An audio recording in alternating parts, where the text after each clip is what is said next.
September 1965। রাত্রি গভীর, সীমান্তে ঘোর অন্ধকার, আর দুই পরমাণু শক্তিধর দেশ মুখোমুখি রক্তক্ষয়ী সংঘর্ষে লিপ্ত।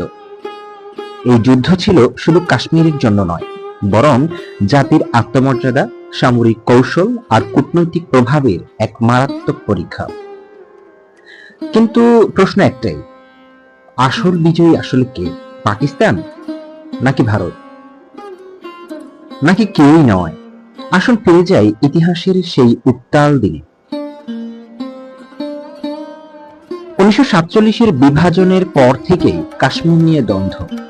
1948 সালে প্রথম কাশ্মীর যুদ্ধ, জাতিসংঘের হস্তক্ষেপ।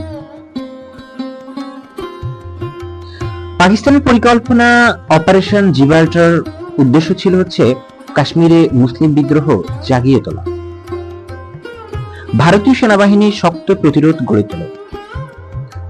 দুই বাহিনীর মধ্যে সংঘর্ষ এগোতে থাকে। 6 সেপ্টেম্বর 1965 ভারত সীমান্ত অতিক্রম করে পাক বাহিনীকে ধাক্কা দেয় পাঞ্জাব সীমান্তে। বন্ধুরা, আপনি যদি মনে করেন ইতিহাসের সত্য জানা প্রয়োজন, তাহলে দয়া করে লাইক দিন, কমেন্টে আপনার মতামত জানান এবং আমাদের চ্যানেলটি সাবস্ক্রাইব করে পাশে থাকুন। আপনাদের সাপোর্ট আমাদের গবেষণাকে আরো গভীর করে তোলে।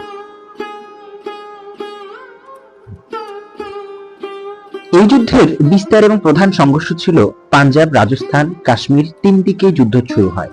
লাহোর প্রান্তে ভারতীয়দের আক্রমণ হয়, বিশাল সেনা অগ্রগমন হতে থাকে। অন্যদিকে শিয়ালকোট যুদ্ধের ভয়াবহ সংঘর্ষ, বিশ্বের অন্যতম বৃহত্তম ট্যাঙ্ক ব্যাটেল। পাকিস্তানের সাহসী প্রতিরোধ, এয়ারফোর্সে স্কোয়াড্রন লিডার MM আলমের 5টি ভারতীয় যুদ্ধবিমান ভূপাতিত করা হয় মাত্র 30 সেকেন্ডে। অর্থাৎ এই যুদ্ধে ভারত পাকিস্তান দুই পক্ষই সমভাবে আক্রমণ করতে থাকে। ভারতীয় বাহিনীর শক্ত ঘাঁটি ছিল সেকেন্ড আর্মড ডিভিশন। আধুনিক ট্যাঙ্ক ও সমন্বিত আক্রমণ ছিল তাদের। মার্কিন যুক্তরাষ্ট্র ও সোভিয়েত ইউনিয়ন ক্রমাগত চাপ দিতে থাকে যুদ্ধ বিরতির জন্য, এবং জাতিসংঘ হস্তক্ষেপ করে যুদ্ধ বন্ধের জন্য। অবশেষে 1966 সালে 10 জানুয়ারি তাশখন্দ চুক্তির মাধ্যমে এই যুদ্ধের বিরতি ঘটে, এবং এর আয়োজক ছিল মূলত সোভিয়েত ইউনিয়ন, বর্তমান রাশিয়া। স্বাক্ষরকারী দুইজন ব্যক্তি ছিলেন লাল বাহাদুর শাস্ত্রী ভারত থেকে, অন্যদিকে আইয়ুব খান ছিলেন পাকিস্তানের পক্ষ থেকে। চুক্তির পরপরই শাস্ত্রীর রহস্যজনক মৃত্যু ঘটে।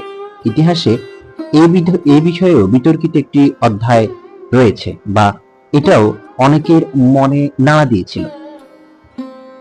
যুদ্ধের ফলাফল বিশ্লেষণ করলে আমরা দেখতে পাই যে উভয় পক্ষই দাবি করছে যে তারা জিতেছে, কিন্তু বাস্তবতা ছিল ভিন্ন। 7,000-এর বেশি মৃত্যু হয়েছে এই যুদ্ধে, কোটি কোটি মানুষের ডলারের ক্ষয়ক্ষতি হয়েছে। কাশ্মীর ইস্যু অমীমাংসিত থেকে যায়। অন্যদিকে পাকিস্তানের জনসাধারণের মাঝে যুদ্ধ জয়ের উল্লাস দেখা যায়, কিন্তু সামরিক ব্যর্থতা ধীরে ধীরে স্পষ্ট হতে থাকে। ভারতের রাজনৈতিক লাভ ছিল জাতীয়তাবাদ জোরদার। ভারত এই ঘটনাকে কেন্দ্র করে ভারতীয় জাতীয়তাবাদকে জোরদার করতে সক্ষম হয়েছিল। ভবিষ্যতের জন্য ছিল এক বিপজ্জনক পূর্বাভাস। 1971 সালের ভয়াল যুদ্ধ ছিল এটি। অর্থাৎ 1971 সালের ভয়াল যুদ্ধের পূর্বাভাসই ছিল 1965 সালের এই পাক ভারত যুদ্ধটি। এই যুদ্ধ হয়তো কারো প্রকৃত জয় এনে দেয়নি, কিন্তু ইতিহাস আমাদের বারবার শেখায় আগুনে আগুন মেলে না, কেবল ছারখার হয় জনপদ।